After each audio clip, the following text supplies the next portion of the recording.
আরে ভাইয়া ভালো আছো তুমি? আমি ভাবলাম তোকে একটা সারপ্রাইজ দিই, এই জন্য সাথে করে তোর ভাবিকে নিয়ে আসলাম। আর এটা হচ্ছে আমার ছোট শালা। ভালো আছেন ভাবি? আসেন আসেন বসেন। তোমরা বসো, আমি আসতেছি।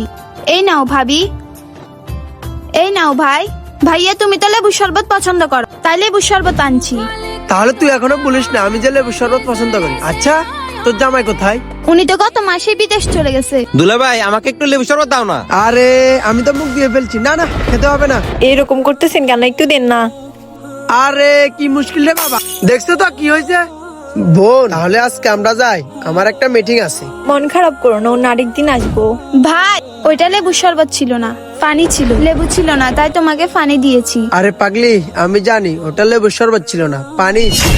সেজন্যই তো ইচ্ছে করে আমি আমার ছোট শালাকে দিইনি। আর শুন, তোর গ্লাসটা ভাঙতে হলো। তোর ভাই আমি সবার সামনে কিভাবে তোকে অপমানিত হতে দেখি।